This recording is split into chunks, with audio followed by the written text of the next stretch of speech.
Alert tonight, the new study linking marijuana and heart disease, and it doesn't matter whether you smoke it or use edibles. But first, rain is lining up the radar. The downpour is heavy in some spots. Good evening, and thanks for joining us. I'm Natasha Verma. And I'm Steve Lacey. The big story tonight, once again, the weather. The weekend's here, and it's going to get off to a wet start. Let's take a live look outside. You can see the thick clouds almost covering the skyscrapers. What a gorgeous shot right there. The rain's going to be coming down for the next several hours, and hopefully, though, the whole weekend won't be a complete washout. Never seen such an incredible shot like this. Yeah. My goodness, let's check in with Chief Meteorologist Nick Gregory for the latest. Hey, Nick. Yeah, pretty cool shot. A little low layer of clouds there, the buildings sticking up through the tops. And yes, we do have problems for about the first half of the weekend. And one of the problems foremost tonight is this. That's a tornado watch that's in effect until midnight. And that covers, again, portions of New Jersey here. Again, Monmouth County on south and west. There's nothing too severe yet lighting up the radar. There are bigger cells coming in from the west here, though. So this is what we're going to be watching. You can see all the little lightning strikes in here. So this is that thunderstorm cluster. We're going to watch it as it moves into central New Jersey to see if it's going to trigger off any potential severe weather. In the meantime, temperatures are still holding mostly in the middle 60s, low 60s to 50s across the island, though, and still 67 at Poughkeepsie. And the wind flow is still mainly out of the south at about 5 to 10 miles an hour. That might pick up in speed overnight, and it will be a bit gusty as we head on into tomorrow. The other issue is a flood threat. We do have a flood watch in effect.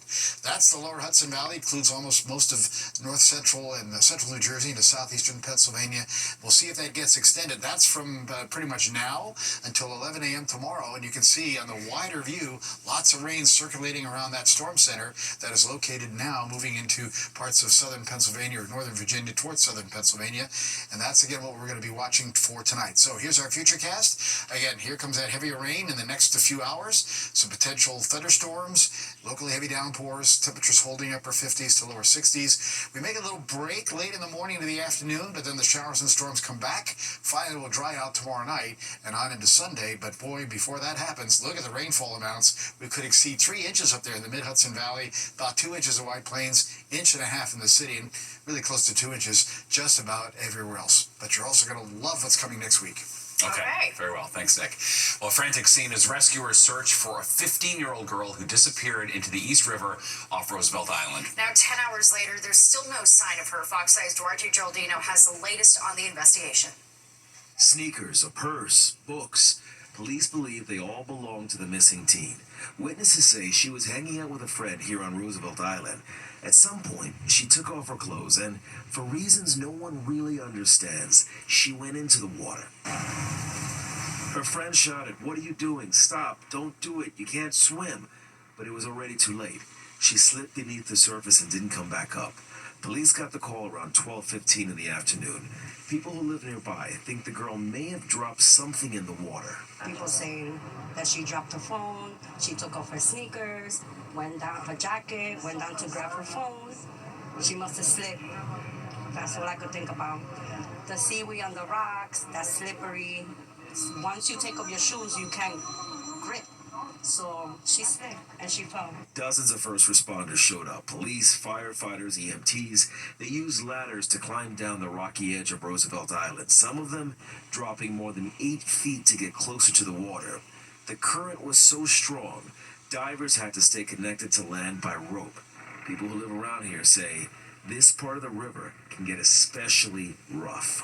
I'm a strong swimmer and a kayaker, and I've gotten taken by these currents, in more safer situations, but it's a really dangerous waterway here, all the way down through the end of Manhattan. And just so you know, the East River isn't actually a river, it's a tidal strait. The water can move up to 6 miles per hour, and it changes direction several times a day.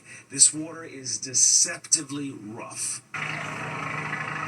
The water here gets deep, between 35 and 60 feet at most spots, and even deeper in some places. Visibility is bad, and there's a lot going on beneath the surface with drop-offs, debris, and underwater structures. It's dangerous even for the strongest swimmers, which makes this teen's disappearance so deeply troubling. On Roosevelt Island, Duarte Geraldino, Fox 5 News. An investigation in the Bronx after a man was shot and killed. Police say he had a gunshot wound in his head. It happened in Crotona Park just before 1 o'clock this afternoon. The Citizen App video shows the scene near East 173rd Street. So far, no arrests have been made. And authorities are investigating the death of a Hudson County Sheriff's officer. Officials say the officer, identified as 29-year-old Justin Rivera, fell from the 9th floor of an administrative building in Jersey City. At this time, his death appears to be accidental. The circumstances leading up to the fall remain under investigation. More shocking testimony today in the big announcement from the Port Authority regarding Newark Liberty Airport. A runway that had been closed for repairs will now reopen on Monday, 13 days ahead of schedule. That's according to a joint press release from the agency and New Jersey Governor Phil Murphy. Work on the $121 million construction project started back in March. Well, President Trump says he plans to double the steel tariff rate to 50%. Now, this would double the current rate and could dramatically raise prices on all products that use metal. The price of steel has already increased around 16% since Trump took office. He made the announcement at a steel factory in Pennsylvania, saying that the move is meant to protect American steel workers. The Supreme Court giving the Trump administration and its immigration policy a major victory tonight. All right, the ruling clearing the way for hundreds of thousands of migrants granted temporary residency from countries including Cuba and Venezuela to be deported. Fox 5 Stephanie Routini live in the newsroom tonight with the latest. Stephanie. Steve, Natasha, the ruling from the Supreme Court allows the Trump administration to take temporary legal protections from hundreds of thousands of migrants, at least for now. A Supreme Court ruling now allows the Trump administration to remove parole protections in place for more than 500,000 migrants from 4 countries: Cuba, Haiti, Nicaragua, and Venezuela. The CHNV parole program was rolled out during the Biden administration, and it allowed individuals from those countries to come into the United States legally, temporarily, for humanitarian reasons. Senior fellow at the Migration Policy Institute, Muzaffar Chisti, weighing in. Some of these people are very vulnerable. The reason Biden administration had implemented this program because number of people really were potentially good applicants for asylum. And if we look at Venezuela, people fleeing from Venezuela are potentially subject to persecution if they return.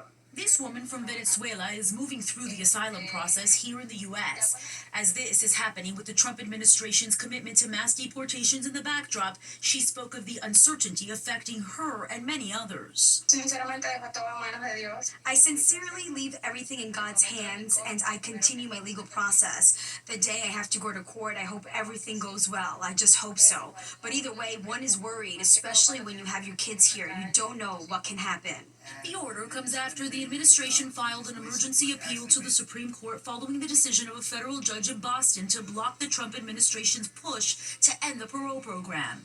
In a statement, the Department of Homeland Security said today's decision is a victory for the American people. The Biden administration lied to America.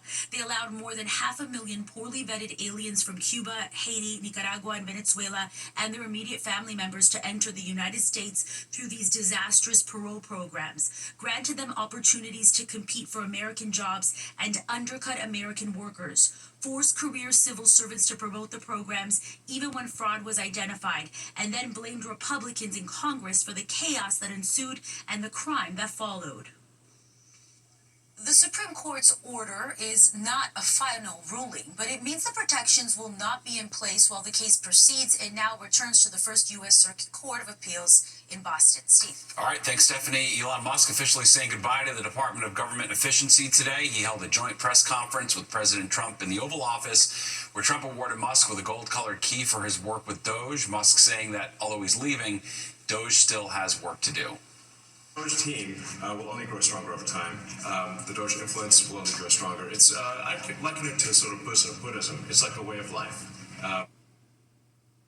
Musk fell far short of his Doge goals. He promised to cut up to $2 trillion in federal spending, but the Doge website tallies $175 billion in savings, and that information is riddled with errors and overestimates, according to many experts. He will now go back to running his businesses, including Tesla and SpaceX. We'll call it a Central Park shakeup. Yeah, the new push from the city to tackle safety and quality of life concerns in the park. All right, plus new research suggesting it's time to have a heart-to-heart about marijuana and your heart. All law firms are not the same. There's only one Morgan & Morgan. You're watching the 10 o'clock news. Well, summer is almost here, and that means Central Park is going to be packed with people, locals, and tourists alike. All right, just in time, the city's rolling out a new program to crack down not only on crime, but also on quality of life issues. Fox 5's Jessica Formoso has the details. Mayor Eric Adams announcing Friday the Central Park Conservancy Partnership, a multi-agency response aimed at addressing public safety and improving quality of life in and around Central Park. And we don't believe in the philosophy of anything goes in our parks and on our streets. We want to make sure that we have the quality of life issues addressed and corrected, and that is our North Star. With more than 42 million visitors a year, the goal is simple: to make Central Park safer, cleaner, and more enjoyable for everyone. We're in this park every single day. We feel completely safe in this park. I don't feel unsafe ever in this park, to be honest with you. This latest partnership is part of the mayor's Community Link initiative. The more than 20 agencies, which include the NYPD, the Parks Enforcement Patrol, and the new Central Park Conservancy's Ranger Corps, will tackle issues like illegal vending, noise enforcement, and unlicensed pedicab operations. Launching a dedicated pedicab task force to drive long-term solutions, to bring operators into compliance, and to hold bad actors accountable for and to protect the riders. The park rangers will be deployed 7 days a week. They will not have the authority to issue summonses. Instead, they will work closely with the NYPD and Parks Enforcement Patrol to ensure compliance with the city rules and permit guidelines. I would get more park rangers, definitely. Just add that safety factor and just bring more tourists to Central Park. Officials say enforcement has already been going on, and the results are promising. Park Enforcement Patrol has issued 289 summonses this year related to pedicab violations, and the NYPD Central Park Precinct has issued 194 related summonses, up from 162 the same time period last year. In Central Park, I'm Jessica Formoso, Fox 5 News. Well, Taylor Swift has regained control of all her music. The pop star purchased her recordings originally released through Big Machine Records. No word on how much she paid. Over the last few years, Swift has been re-recording and releasing her first 6 albums in an attempt to regain control of her music. Well, some sad news to tell you about tonight. Actress Loretta Swit has died. The Passaic, New Jersey native was a fixture on television screens in the 70s and 80s, most famously for playing Major Margaret Hot Lips Houlihan on the hit series MASH. The show, set in a mobile army hospital during the Korean War, ran for 11 seasons and won Swit 2 Emmys. She was also the first person to play Christine Cagney in the original TV movie version of Cagney and Lacey. Her publicist says she died today at her New York City home. Loretta Swit was 87 years old. Well, 2 I-80 westbound lanes in Wharton, New Jersey are expected to reopen tonight. The lanes have been closed since a massive sinkhole opened up in February. This is welcome news to people who live in the area because during the shutdown, thousands of cars and trucks were diverted onto local roadways. Crews are working around the clock to have all lanes open in both directions at the end of June.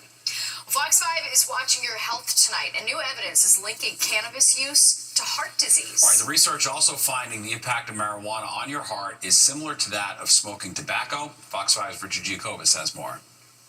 Since medicinal and recreational use of marijuana became legal in New York State, study after study has shown all the good weed can do to ease chronic pain. But new research is leading doctors to question whether or not smoking or ingesting marijuana is actually bad for your heart. What it's telling us is that people who utilized it this frequently and chronically had significantly worse vascular function, and they found that the patients who smoked it had kind of like a double whammy effect. According to researchers at the University of Southern California, San Francisco, a study of 55 average healthy individuals who regularly smoked marijuana or consumed THC in other forms like gummies or teas revealed that vascular function was reduced by 42% in smokers and by 56% in THC edible users. We know that smoke still is causing a problem. We think that the THC is causing the problem in a different way. A co-author of the study, Dr. Matthew Springer, says this research screws up public messaging because THC is known to be less harmful to one's health. If you give mice THC and then you take pieces of their blood vessels out and study them, in culture, they show signs of problems relevant to to poor vascular function. I didn't expect that would actually be reflected in human smokers. Scientists revealed that this study doesn't definitively prove that marijuana is the sole cause of vascular damage or heart attacks, but they do recommend that doctors always tell their patients during cardiovascular exams that there is a risk of smoking weed. For those doctors, they're still a bit stumped on this one. How do we educate our patients on this? What do we actually tell them? Experts admit that more research is needed when weighing the positives and negatives of ingesting marijuana or THC. They do all agree, though, that marijuana isn't necessarily harmless, but taking the drug to manage sleep issues or chronic pain can be feasible, as long as it's done in moderation. On the Upper West Side, Richard Giacobas, Fox 5 News.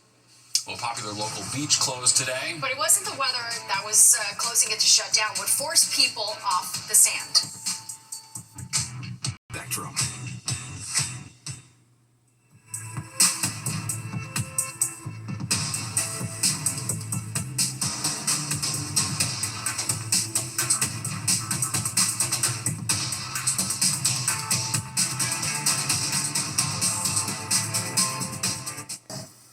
Out of abundance of caution, Long Beach closed its beaches today. Officials had received word that students from several high schools had planned to cut class and gather on the beaches there. In June of last year, a teen was shot after police tried to break up a crowd of about 2,000 kids who had skipped school. Officials say that they are monitoring the situation, but they plan to reopen the beaches tomorrow. Back to the weather as we take a live look outside. What a shot. The clouds now taking up most of the skyline. All right. That's why you pay a lot of money to be up in the skyscraper, the top floors, right? Also, rain on the radar. Let's get an update now from Chief Meteorologist Nick Gregory. It's going to be a sloppy 24 hours, isn't it? And sometimes you want that kind of view, and you don't get it because you're in the clouds. Right. But yes, the next 24 hours, Steve and Natasha, not going to be the greatest. Starting out a little turbulent tonight. We do have a tornado watch again. That's till midnight as you go from Monmouth County on south and westward. And still, again, as we take a look at the radar, there's really nothing too dramatic going on there just yet. We're going to watch these storms as they come up from the Delaware, Maryland area. The other issue, again, is this flood watch that's in effect, and that's going to be in effect overnight until about 11 o'clock tomorrow morning, covering most of New Jersey there up into the Hudson Valley. We'll see if that gets extended because we're looking for up to 2 inches of rain or more in some spots. Today's number is pretty close to average, 75-62, record high 97, record low 42. Well, that was way back in 1884. None of those happening anytime soon. Currently 63 with clouds, and the winds out of the east, southeast at 5, humidity's high, as you would expect. The pressure continues to fall, also as you would expect in advance of the upcoming storm system. Okay, low 60s around town, mid 60s up towards New Jersey, there, the Sussex County area, Allentown the same, 60 to about even 50 as you move out to eastern parts of Long Island as the south wind continues at about 5 to 10 miles per hour. That will pick up in speed tonight and even tomorrow. Some of those gusts may get up over 25 to 30 miles per hour. 80 for Sussex today, upper 70s really away from the coast in a lot of spots, mid 70s in town, 60s across the island, and those 70s also stretching northward towards Albany and Syracuse over to Boston. High 70s, Philadelphia, Atlantic City on southward towards Washington, D.C. But you can kind of see where the rain is coming from.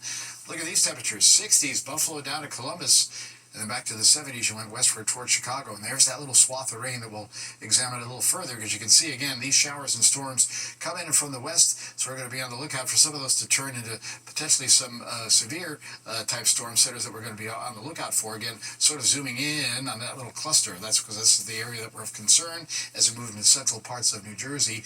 And then on the wide view, you're going to see that it kind of spirals back in across the Ohio Valley. Eventually, the clear air to the west, and there's a lot of it, will move in to take over the second half of the weekend and last most of next week. We're going to watch this storm tonight into tomorrow, though. Again, you'll see now in the futurecast that heavier rain will overspread the area shortly, and some of that rain, again, will continue on the heavier side into tomorrow morning. We may get a break after that. The little sun will pop through, but then the showers and storms will fire up again in the afternoon into the early evening time frame before we really start to clear out heading on into Sunday. And again, rainfall potential, as you see here in this computer model, anywhere from 1.5 inches up to as much as 2 inches or more in a few spots. Jersey Shore, showers, some storms tomorrow, 68. Better Sunday at 67. Pretty much the same story wherever you go tomorrow. Long Island beaches, mid-60s, showers and storms. Then a little better on Sunday, a little cooler though. Showers, some storms, Connecticut coast tomorrow, 65. Then about 63 on Sunday as we get back into sunshine. Mountains, scattered showers and storms, 66 tomorrow. And a couple of showers may still be around Sunday afternoon to the north and west of New York City. That would include include the Poconos and the Catskills. Small craft advisory boaters, tough day with the winds, southwest 15-25, 5 to 9 foot waves on the ocean, 2 to 3 on the sound, so probably keep the boat at the dock and watch out for rip currents. 69 in town, 70s tomorrow, showers and some storms around. Again, look out for heavy rain. Better Sunday, 69 breezy, then 70s Monday. Then we hit the 80s Tuesday, mid-80s Wednesday, high 80s Thursday with sunshine. That's the weather we want to wait for. Yeah, indeed. All right, good deal. Thanks, Nick. Well, Forest Hill Stadium Summer Concert Series kicks off this weekend. Block Party takes the stage tomorrow night from May 31st until October 25th. About 24 different artists will perform, including Rock and Roll Hall of Famers In My Heart, Fish. Wow. They're there July 22nd, 23rd. I'll be off those nights. Yep, I'll be soloing You'll for be solo. this. Knock 'em dead, Natasha. The concert series was in jeopardy after people complained about the noise in the neighborhood, but in April they struck a deal to allow that series to continue. Very nice. Yep, all right, that does it for us tonight. If you missed any part of the 10 o'clock news, you can always catch an encore on our free streaming app, Fox Local. Where you can stream our newscasts anytime. Have a great weekend. Bye-bye.